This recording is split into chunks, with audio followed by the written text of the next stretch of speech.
So hello and welcome again. Today I am pleased to present to you the second of our 2022 Women in Leadership Conversation Series.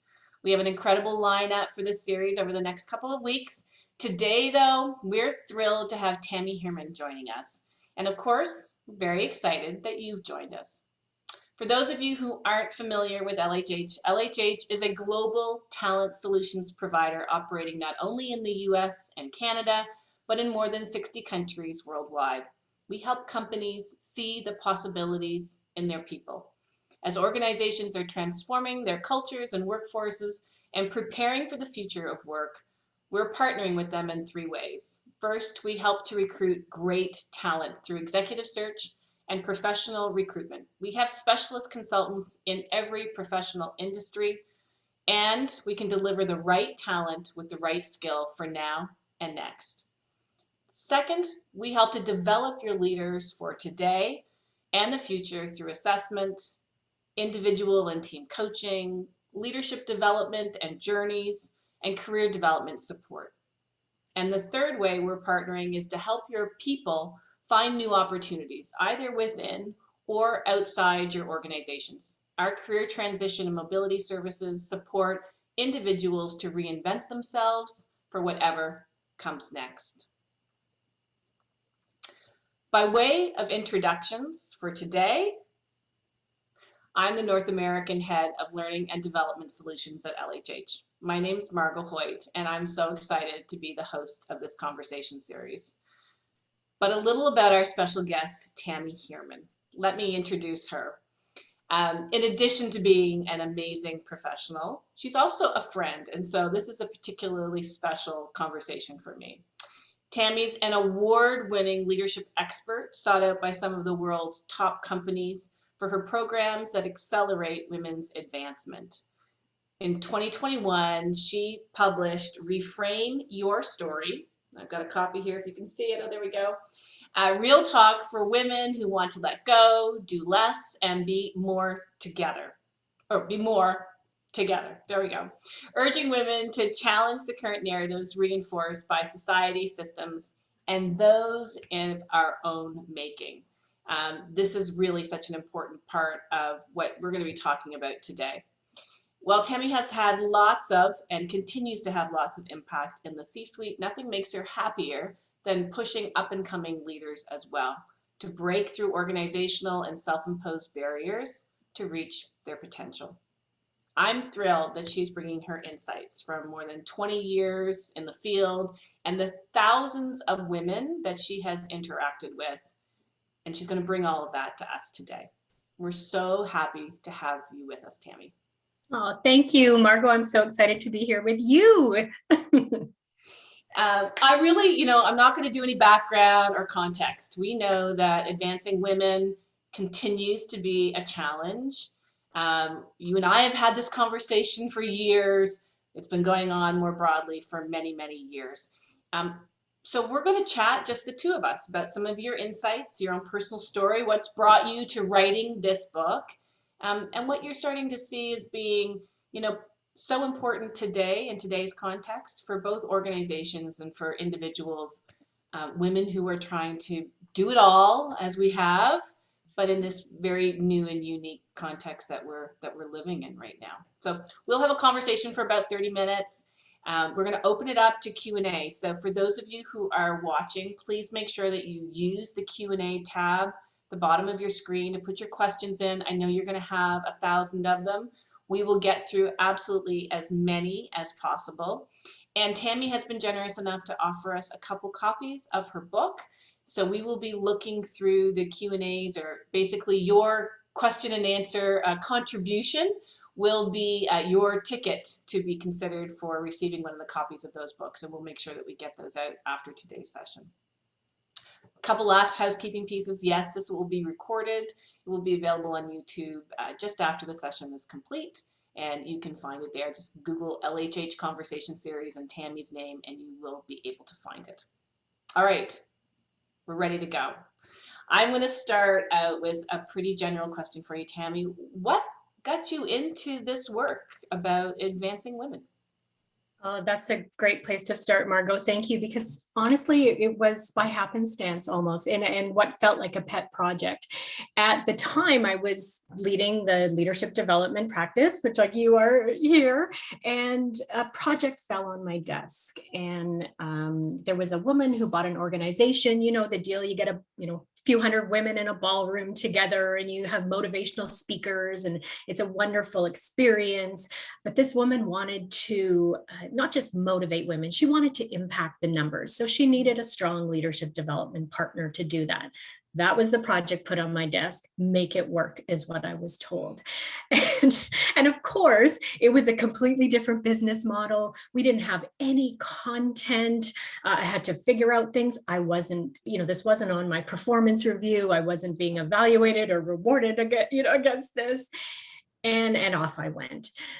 But what happened as I would get these women together in a room, and you and I have done this work. We know there's magic when you get a group of women together, and when we talked about struggles and what we were facing, and what all the doubts we had, all the good things that were so wonderful to talk about. I got hooked.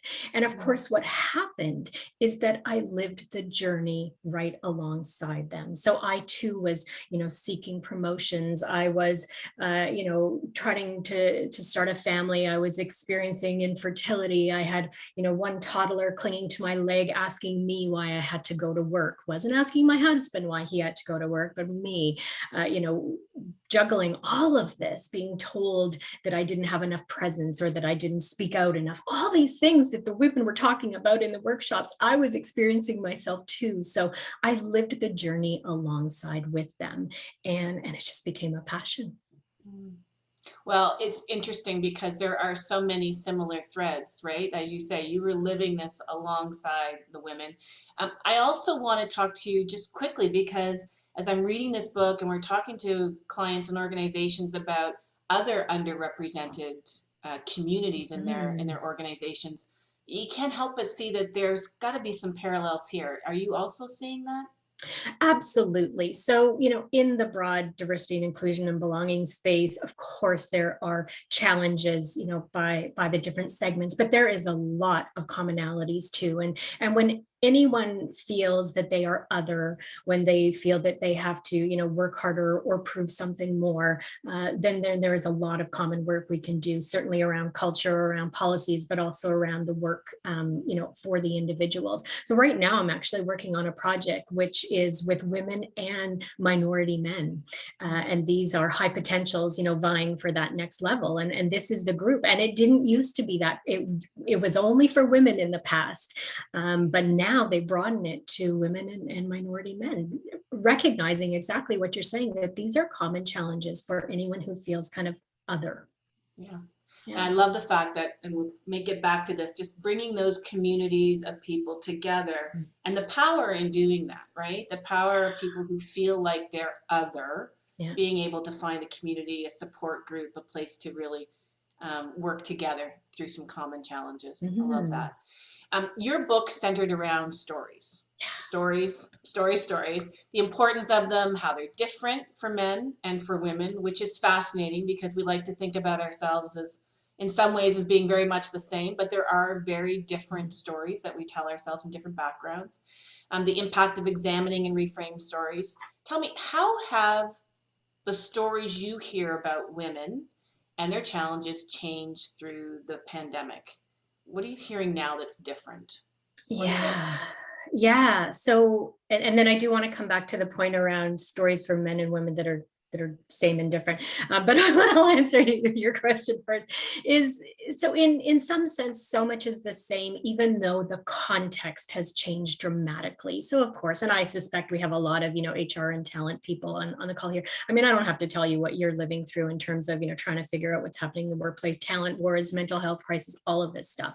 But what we know clearly is that by and large, a lot of the work around the home fell to women, and millions of women left the workforce across North America, and a lot just kind of stayed, but we're struggling. And so that context, of course, is different. And some experts would say, set us back 30 years in terms of our progress with the advancement of women. But what is not the same as what I'm hearing and what I'm working on women with are kind of the same things. I feel isolated at home. How do I gain profile and influence in this environment? And if we're being honest, I would say, were we really great at gaining influence and profile when we were all in different offices together, offices in different cities and locations? No, but it feels different because of the distance. We feel more isolated, and yet the behaviors to gain influence and profile are the same. And so, when I say some things are the same, some things are different, the context has changed, but those skills and behaviors, we've always been working on those. We need to continue to work on those. Yeah. The when you say that very much the same, and it's just about sort of getting over sometimes the barrier of the screen, or getting over ourselves and making sure that having influence, having profile is still a priority, right? And that it's something that we take accountability for.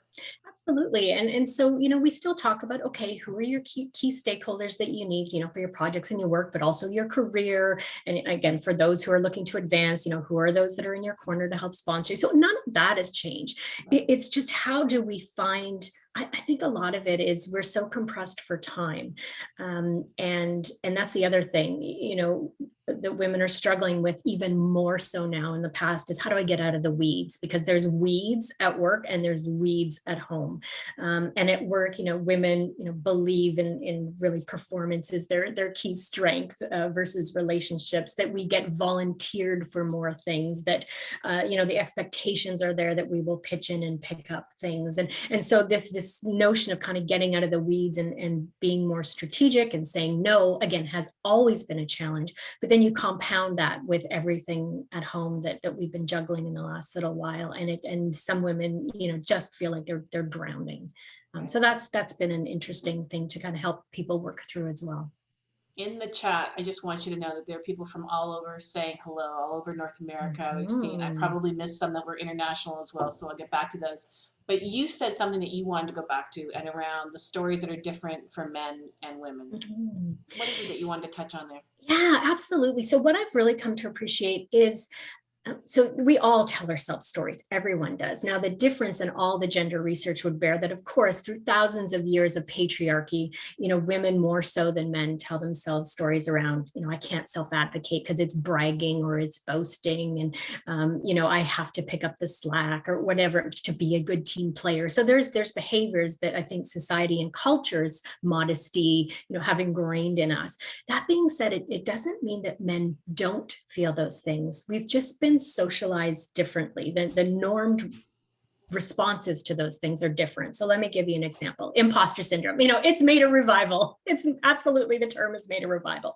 And it's been saddled to women, that term kind of belongs more to women. But guess what? The research doesn't bear that out. We all feel these feelings of, uncertainty. Do I belong here? Am I good enough? Should I take credit? We all feel those things, but the normed response is different. So women, stay safe, don't risk, sit back. The normed response for young boys and into men is be brave, risk anyway.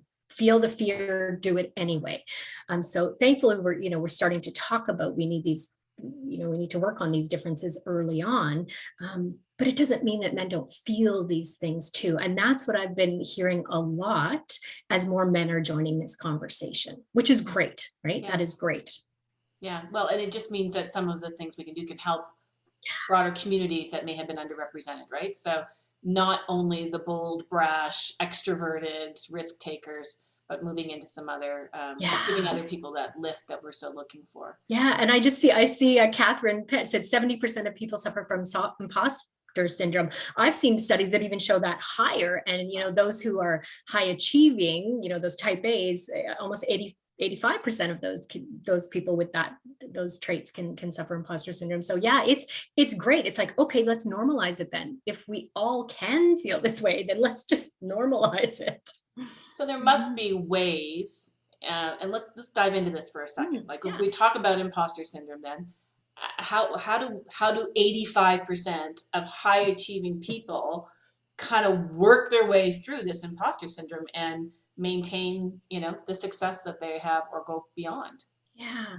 So I think the people who are able to kind of push through that have developed a way to kind of monitor the inner stories, which is exactly what, what I write about in my book. And so it's not that these people don't have those inner critics, those saboteurs, whatever you want to call them. They found a way to say, thank you. Thank you for trying to keep me safe, inner voice, but I'm going to try this anyway. I'm going to risk anyway. I'm going to learn from this anyway. So much of the work that I do with people around this, and a lot with women, is just understanding how do we kind of master our mindset around these voices and understand they are trying to keep us safe. They are trying to serve a purpose for us. So thank and respect that. But then now let's talk about how we can kind of move past those safety nets.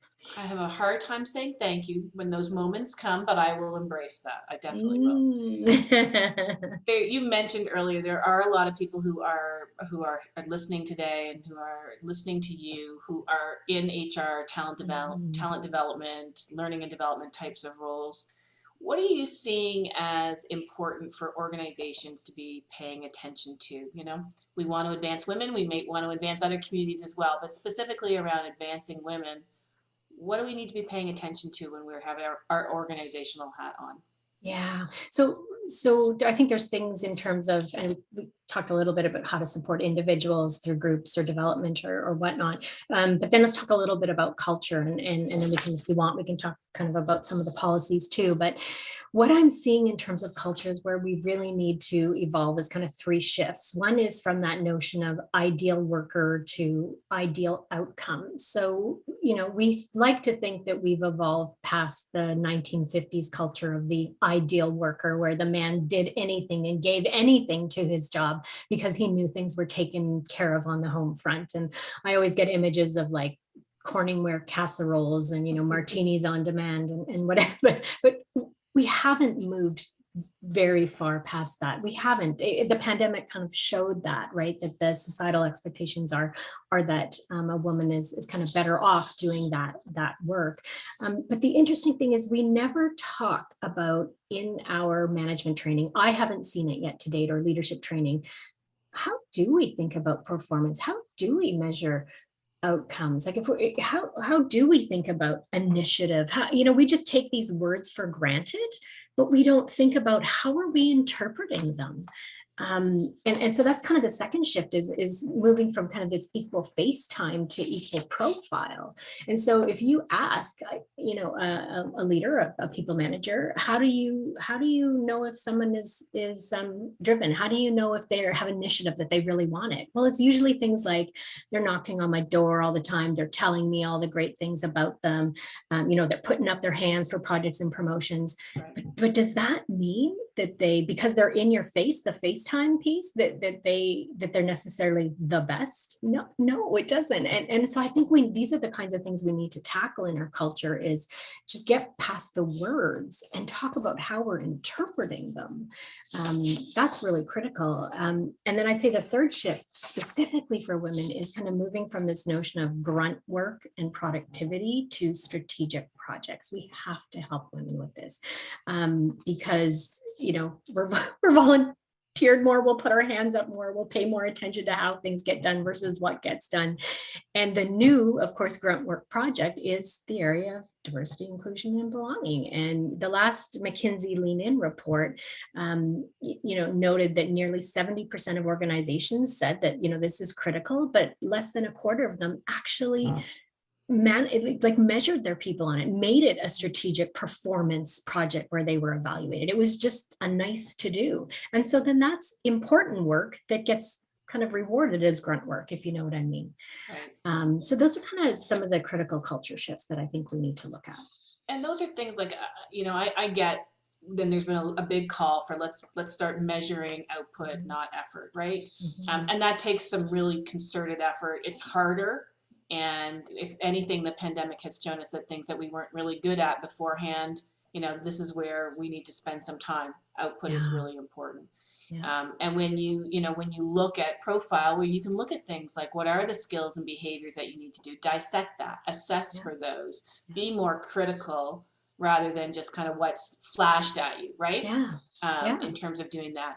But let's talk about the personal side of being more strategic and giving women that opportunity to be more strategic. Because here's one that's got the double-edged sword.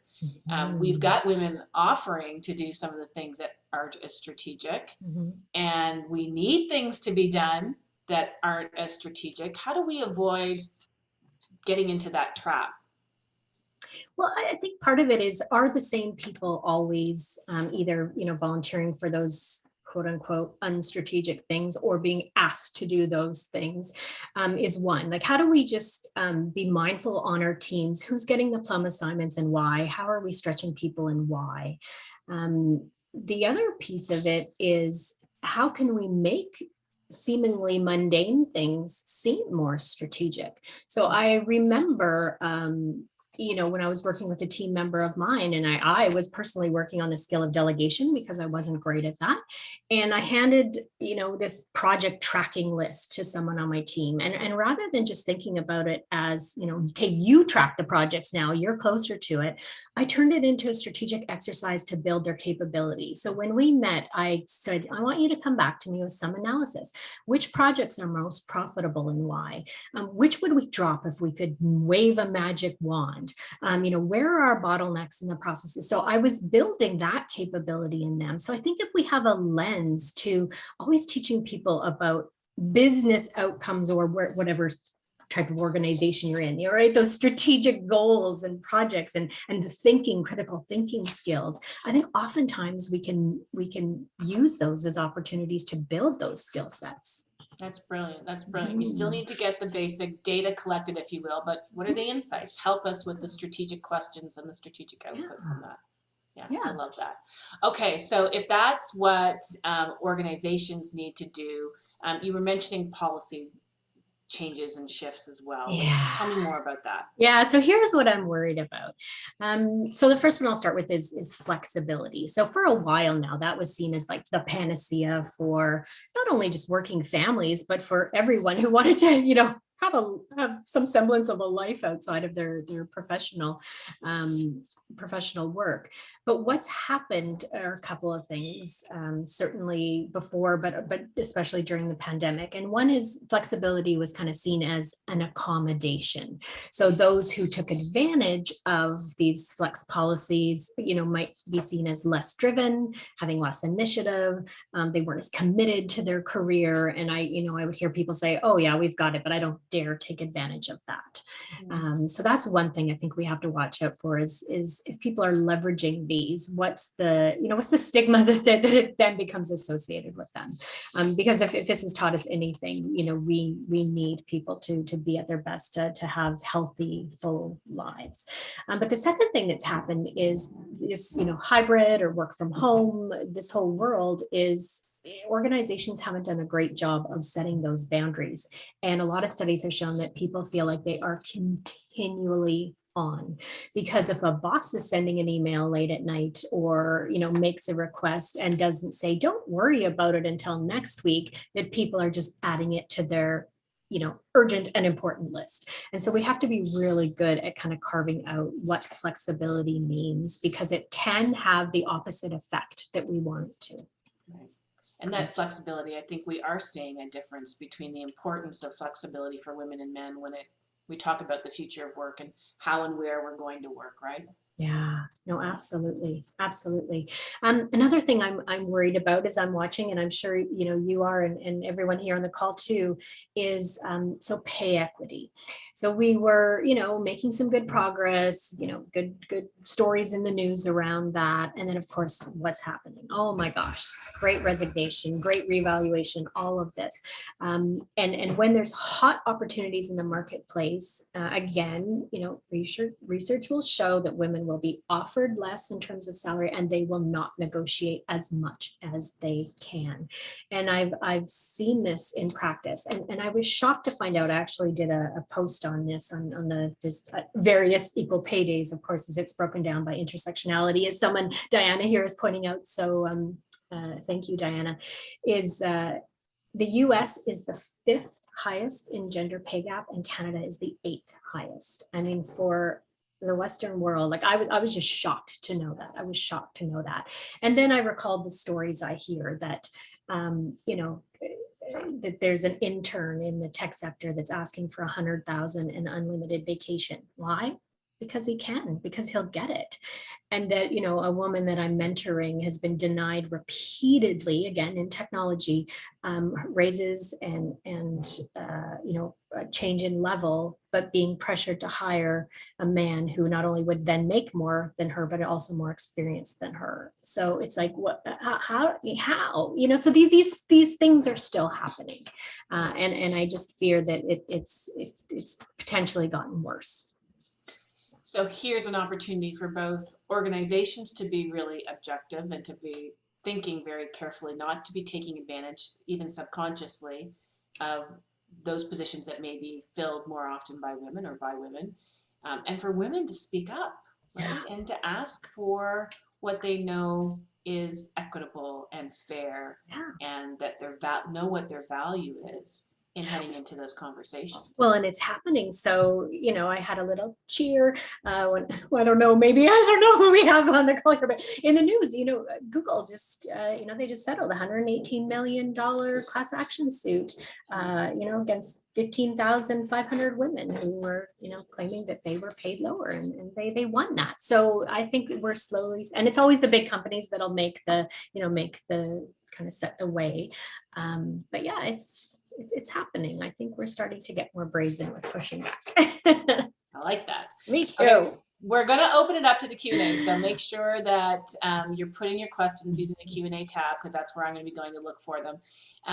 But before we do that, Tammy, if you were to sit down with individual women and say the one thing, and I know you have more than this, but the one thing that you really wish women would be paying more attention to help themselves with their advancement, what would you focus in on? Oh boy, I know there's so many things, right? But for me, it always starts with mindset, always, because you can go through any development training you want, but if you are not telling yourself the right story, then you have to. So I would say continually remind yourself, you have value, you are valued, you have amazing skills and experiences, and just to, keep mastering your mindset to rewire your brain to recall those things, and not, again, the voices that are trying to keep you safe but are no longer serving you. So that's what I would say, is really try to work on that first. Mindset, then comes the skill set, right? Gotcha. Okay. Here's a question from Kelly Ma. What, if any, support did you leverage to balance corporate and family responsibilities? And how did you combat mommy guilt? Oh, geez. I just wrote an entire newsletter on that. So please, you go to LinkedIn and check that. Yeah. So I did make the decision early. And I think the first part of the question, Margot, was what support did I have? Yes. What support, and then how did you combat it? Right. Okay. Yeah. And because my husband and I live with no family around us, they're all far away. I did make the decision early on to have an in-the-home caregiver, but we shared with another family, so that there was kind of that socialization. And again, I did write a piece on this as well, that really treated this person and her sister actually as family members. So they became part of my family. They were never an employer or an employee. Kind of, that was not a relationship. So that was kind of number one. But the second piece was, we also made, and again, these are just our decisions. My decisions aren't necessarily right for you, but we also decided that one of us would always be home. That we would never travel together and have a night nanny or day nanny or whatnot. Again, that was just our decision. And so I had to get really good at saying no to things. Oh, sorry, not available to go on that trip, but sure, I can go on this trip. So we were, always kind of comparing our schedules, because it was so important for me to role model what I was trying to tell other women to do. Not that my decisions had to be their decisions, but that, if I say, we should set boundaries that fit to our values, then I had to I had to role model that. I didn't write anything in the book that I didn't try, that I didn't believe in, that I didn't do myself, because to me, being authentic about that was really important. And in terms of the mummy guilt thing, so I do encourage you to read the article, but I'll give you the top line. I had a great mentor, and I was feeling guilt. Should I even return to work? Because I had a stay-at-home mom, everything from the garden, cooked, canned, slow cooked, home cooked, all of that. And she said, Tammy, you have learned so many valuable lessons and values from your mother and your family. The lessons and values that you teach, they won't be better, they won't be worse, they'll be different, and you get to decide what they are. And that was such a relief to me, that I could honor and value and kind of take the things I wanted to from my upbringing, but I could also reshape new ones. And that was such a, and of course the research supports that children of working mothers, benefit, and so there was all of that too. But that's kind of how I think about guilt, but or reshaped the guilt. I love that. That's a huge mindset shift, that you do not have to repeat what was successful in a different generation, right? For your own time. That's lovely. Thank you for sharing that. How can women in leadership help other women to balance their work life? And this is about the together part of your book, right? It's the community of women. So I think that we can help. Oh God, there's a number of ways. Okay, I'll pick two. So one, because I benefited from this greatly myself. One way is to really help each other gain profile and influence together. When I was, on my path to being promoted, when I was told that, I wasn't speaking up enough and out enough and all of that, I worked with a fellow colleague who was a woman who did have influence. And she helped raise mine. So we would talk before meetings. She would say, you got to say this first, because I had the same ideas. She would just always say them first, right? So she helped raise my profile. She helped me plan for conversations. She gave me feedback when I asked. So how can we kind of help raise each other up is one piece. The other is, how can we help each other, set and maintain boundaries? So rather than, they're leaving early again, or, oh, they said no, it's like, oh my gosh, no, what can I learn from that? How can you help me carve out so that I'm focusing on strategic priorities and not just trying to, cover everything in my wake.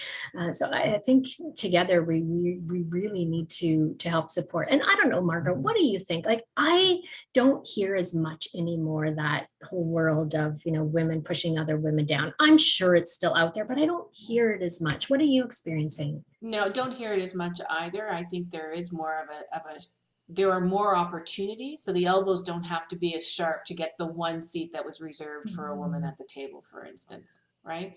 So I do think that the elbows need to be as sharp, but it's also a muscle that we need to build to be proactive about making space and lifting other women up, right? And being sure that we aren't unintentionally being judgy or or are not promoting and making space for different styles, right? Different times. I think we have to go in with it with that assumption that they're doing everything that they can, and if we can learn from something that they're good at, that's terrific. Yeah, absolutely. Absolutely. I'm trying to start that with my daughter, because of course, teenage girls and judging, let's be real here. And so when she complains about something, I say, okay, so what can you learn from that person? And of course, it's the exact opposite behavior that she's lacking. They're being this and this. Well, because she's so shy and timid, it's like, okay, what? So I know it doesn't feel good, but what can you learn from that approach? And so I'm trying to ingrain that early. Right. And the other thing is that, especially at that age, they're works in progress. So talk to them next week and they might be a little bit different, right? Right. That's right. So there's a couple of other questions in here about balance. Here we're looking about, Catherine Patry has one. Hello. We're often talking about women not being enough, assertive, decisive, outspoken, or strategic. What are you seeing? There's no question in here, but I know that you've looked at the research to say, so what is it about women that the research is telling us we don't necessarily portray enough? Yeah, so there's kind of two sides to that. So one is, leadership should be gender agnostic, right? Like leadership should belong to all. And so when we're saying that women aren't these things enough, it's usually because we are still associating masculine and male traits to leadership. And that's my whole mission. Like I'm trying to get rid of the think manager, think male to, you know, think leadership, think female. So there's the whole thing is how do we all, first of all, begin to kind of recast leadership this is the work I love about from Amy Cuddy and her colleagues when they talked about the magical combination for leadership today is warmth and strength. And I think if we just do the litmus test, like we all want leaders who are warm, I feel like they, you know, understand us, have empathies, especially during these, you know, last few years. But then the strength, the decisiveness, the competence that they're going to lead us through things. And that's the magic balance, right? So of course, when they layered on the gender research, what happened? Women were seen as more warm, men had the more of the strength side. Okay. So if we know that this is the magical combination today for leadership, and I think we can agree that this is a good balance, then how do we say, well, it's not that one side is lacking. It's like, how do we get this more in balance? So if women have, and I did write a piece on this too, sometimes we're burned for our empathy, is how do we dial up the strength piece? And so what I'm seeing is it's not necessarily a gender thing, but again, I mentioned this group I'm working with, it's how do they be seen as more strategic? So when they're talking about what they're working on, when they're talking about their case for being promoted, how are they linking it to the business? How are they linking it to the things the organization is saying is important? Right. Their values, their strategies, their vision, mission, whatever it is they call it. Link the work you're doing to that, not to sound smart, not to just introduce buzzwords, no, to show that you're a leader that can take the strategy and cascade it. That's the purpose. So that's kind of what I'm seeing with women is we really need to dial up I know we're great at, you know, teaming and we're great at developing people. And so many of us say that's our strength. Awesome. We're not going to lose it. Now let's just start saying, okay, now how am I linking to the things that are important in the organization? Because of course you are, right. Just show the link. Right. Yeah. Excellent. And there was a second part to this, as Catherine asked me, how do you deal with women who are too much and therefore in transgression with the gender stereotype? So maybe they are more aggressive or more outspoken. Maybe this is just one of those cases where you're learning from them a little bit, but tailoring it for your own style and how you want to show up. Yeah, so whenever I'm, asked about this, and again, this is the good old assertive aggressive stereotype at work. But I would say we don't want to normalize aggression. We don't want anyone to be aggressive. We want to normalize assertiveness. And the difference between the two is the warmth piece. So whether it's a woman or a man or whomever, I always say, okay, so don't lose your ability to give a decisive point of view, to challenge. Don't lose that. But maybe you have to nuance the language you use around describing it, the tone that you're using. And for me, that's for anyone. Because I don't want to normalize that women can be, let's not normalize that. That's not good for anyone. Right. For our cultures. Right. Excellent.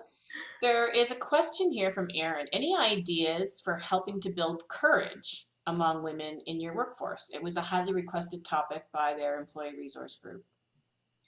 Wow. Hey, how's that? Yeah. So, so this is going to be a highly individual journey for everyone. And I think it really relates to the mastering your mindset, because what is courage? Courage is feeling the fear and then doing it anyway, and bringing everything your wherewithal from within to bear to do the task that feels like you'd just rather not do it, quite fearful.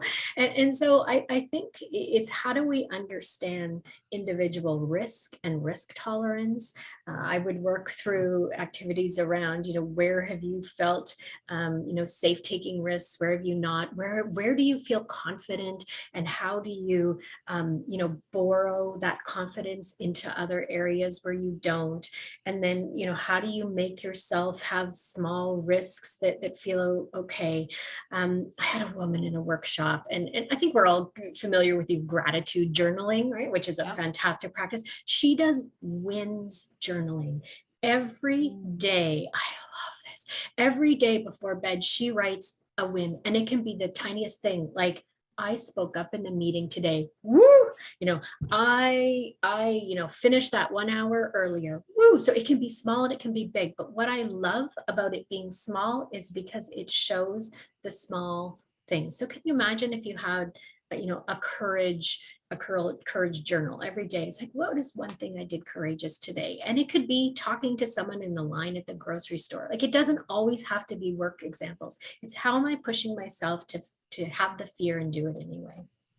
I love that. And just building that reflection muscle, we know, is so important to reflect on. So how did you feel after you did that courageous, Right. that courageous act, and how will you repeat that and bring it back into your day to day?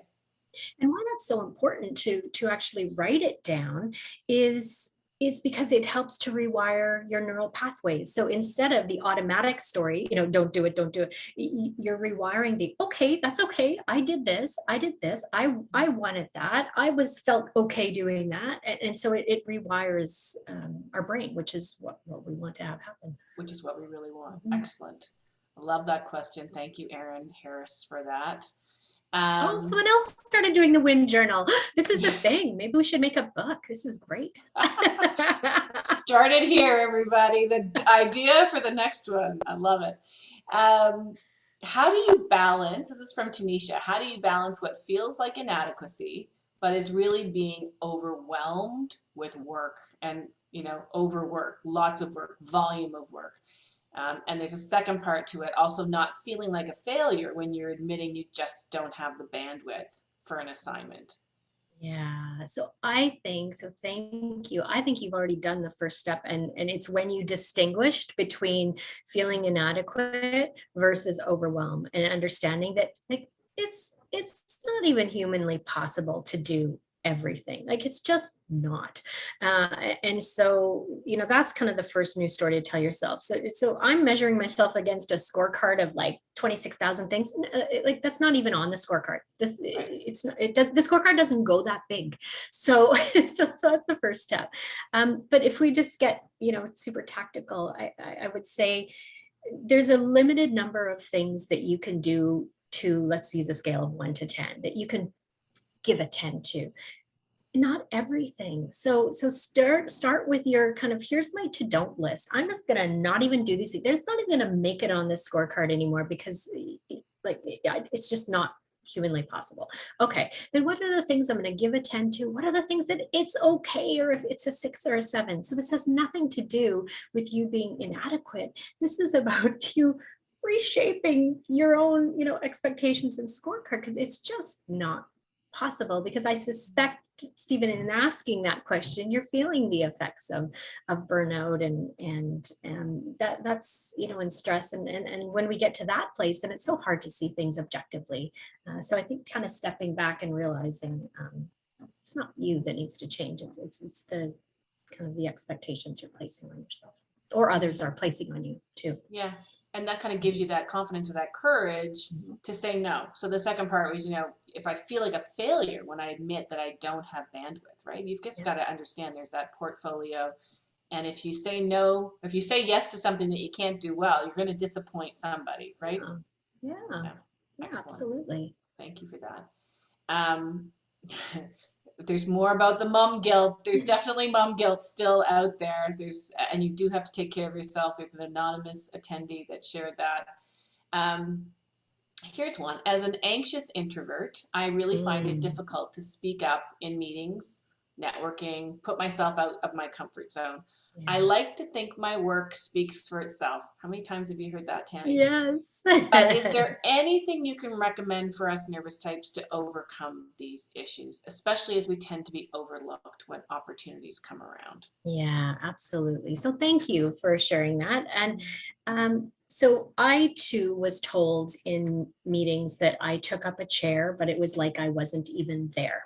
So I really relate to the introvert part, and the anxious around networking. Absolutely. So there's a few things. So one is, understand you can do things in your own way. So oftentimes introverts feel better connecting deeply one-on-one, connecting more deeply with fewer people than thinking that you have to work a room or, call 50 people, whatever it may be. So you can do connection and relationship building in your way, and that's okay. So give yourself permission to do that. Don't compare to the connectors and the Margos. I know who, I love having Margos at events because she's just going to work it and then bring me along to talk to, oh, you should talk to this person. Okay, now I will. Right? So that's the first thing. I think the other thing is understand too that if we have a goal in mind, so it sounds like you want to be considered for, new projects or maybe new roles or whatnot, is understand that we can't always lean on our introversion and, hand up, I did that for years. Oh, they'll know that if I really have something to say, I'll say it. If you have a goal that you want to be considered for things, then you have to say, okay, this isn't going to be comfortable for me. This is a theme we're hearing today, Yeah. but this is a tool and a skill set that I have to use to reach my goal. Okay, so then I have to talk about myself a little bit more. Maybe I have to have a little more profile in meetings. So rather than thinking of it as, oh my God, I hate these things, it's like, no, okay, if I want an outcome, then I have to do some things differently. Yeah. And I hope that feels kind of more relieving, because it's otherwise, introverts don't stand a chance in the world if I was just, oh, I'm an introvert, I don't like doing this. Right. You got to find your own way to do it. I think this is a good time to bring in your book, you talk about the one-to-one planning, right? So if you were to take this as an example, I'm introverted, I'm not as comfortable at meetings or putting myself out there. What does this look like for someone to kind of move themselves along? Yeah. So 111 is like things you can try once a week, once a month, once a year. But I am such a believer in small incremental steps, really building success in any context. So when I started practicing, kind of speaking out more, practicing small talk, kind of the examples that we just talked about, I did it everywhere. I talked to people in the grocery line. I talked to people in the elevators. I would talk to people anywhere, to the point where my daughter turned to me and said, "Why are you talking to strangers all the time?" And I said, because I'm practicing in what feels a very safe environment, because I might not see that person again. I may, but I might probably not. And so how do you practice things very small? And that's what the 111 is about. It's like, take something small. Sometimes they're reflections. Sometimes it's a writing piece. Sometimes it's reaching out to someone and kind of asking them about how they do it, their approach that you admire. So there's a wide array of activities to just kind of start to tell yourself a different story and bring these different skill sets to the fore.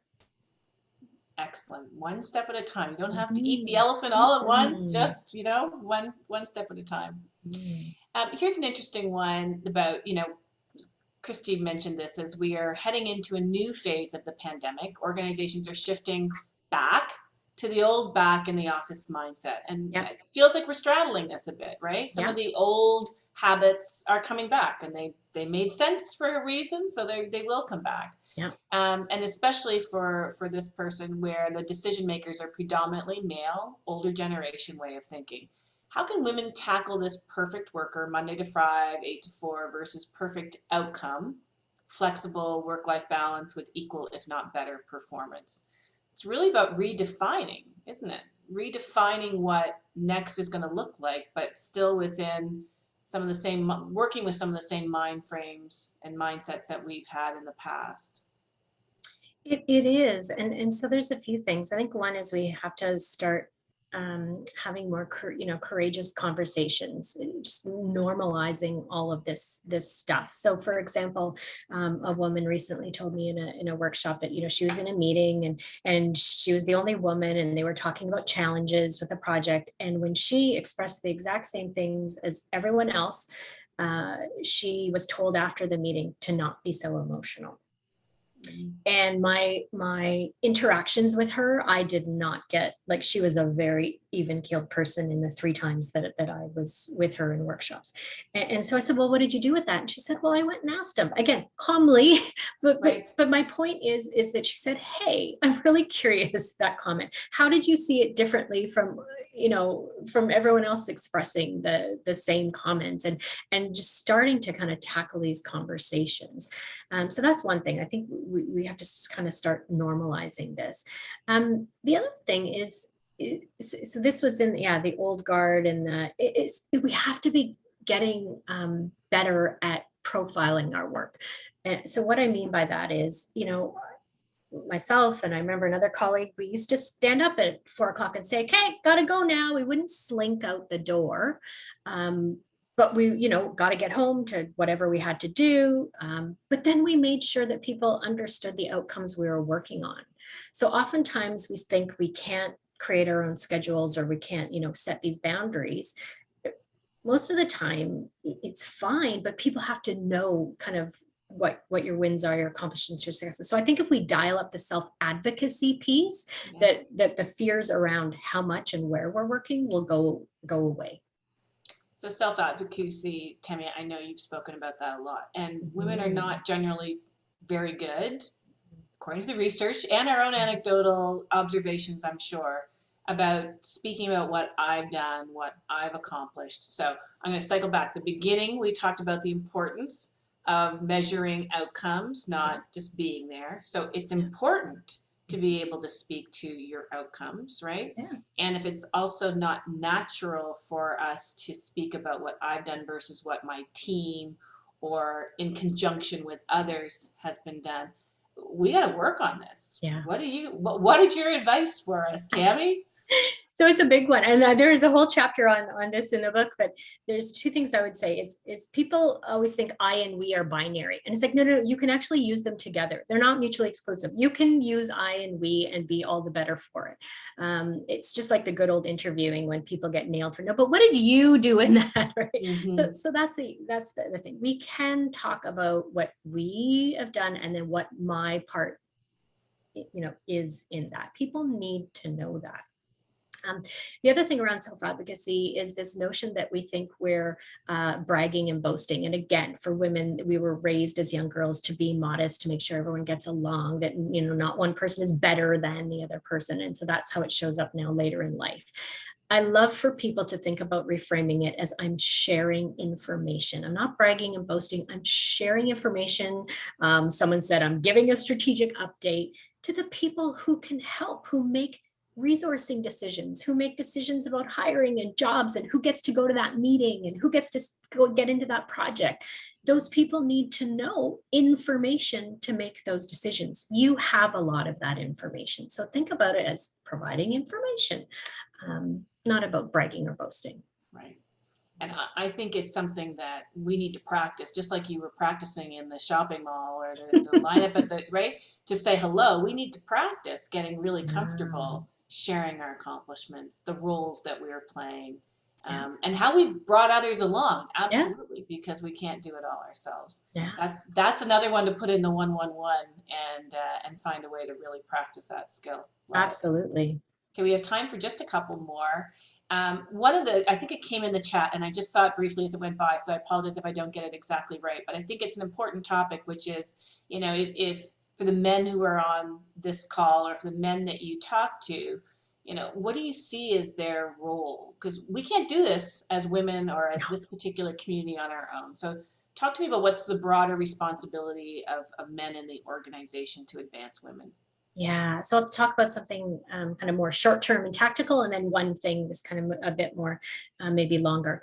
The short kind of tactical immediate thing you can do is just pay attention in your meetings and interrupt the interrupter, hashtag interrupt the interrupter, or make sure people are getting the same airtime. Yes, you may have to pull out the interrupters, but they need practice in that too. So you just keep pulling out so you're not hearing the same voices and interrupt the interrupter if that's happening.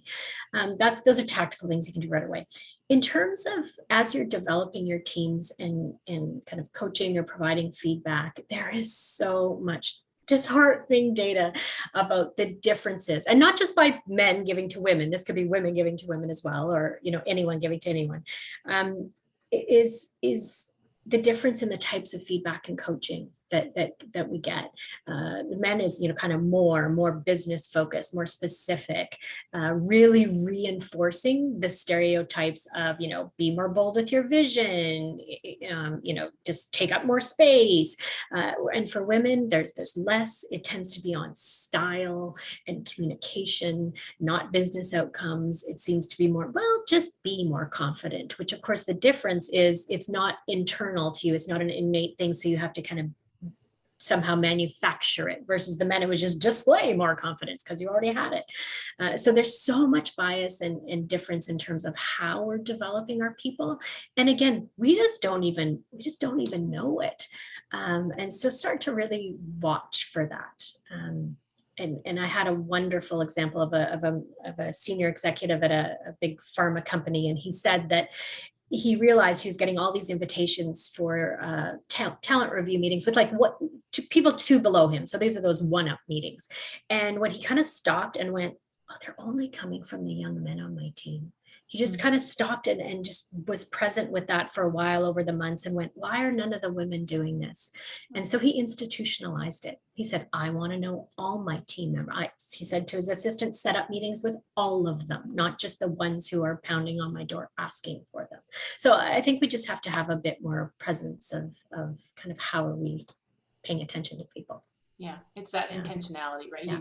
If you're going to make a difference, if you're going to advance more women, you really have to be intentional about how you're seeking out, how you're lifting them up, making sure we're not having differences.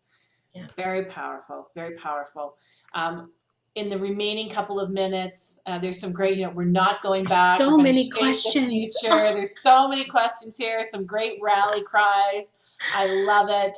Here might be an interesting one. Is there something that you remind yourself to mentally or emotionally support when having hard conversations? And this is in particular with a leader who may not understand your situation, but it might be any kind of hard conversation. Yeah. So first of all, reframe, and I have my necklace on, reframe. And so I always check my mindset. But one thing that helps me is in leadership, we are tested all the time. And so rather than thinking about, what's going to happen, I think about, here's my moment. I'm in it. I'm in it right now. This is going to be a moment on my timeline that I will reflect on later. I get to shape how I'm going to reflect on it later. So by reminding myself, no, this is it. This is where I need courage. And for me, it always comes back to, I want to be a role model to, certainly to my daughter, but to the, all the daughters and the kind of the women. How can I talk about this stuff if I aren't willing to do it myself? Okay. So that's the story I tell myself before going into these hard moments. Yeah. Pull it together, Tammy. You can do this. I'm in it. You can do this. Reframe. I love it. I love it. Thank you so very much. This hour has flown by, and I know in the comments they said we could talk for many more hours. We absolutely could, but your wisdom, your insights from all the time that you spend working with women and helping to advance them, it's been a gift to have you share with these attendees today. A reminder to everybody that if you've got a question in the Q&A section, we'll be looking through those and sending out a couple of books. Thank you for your participation. I wish we could get to every comment and every question. If you want to reach out to Tammy, it's tammy@tammyheermann.com. You can find her on the web. She's got a beautiful website. And we also hope to continue the conversation with you about developing women, developing your leaders as we move forward. Thanks again to everyone for joining. Thanks again to you, Tammy. And we'll see you at the next one in July. Take care, everybody, and have a really great day.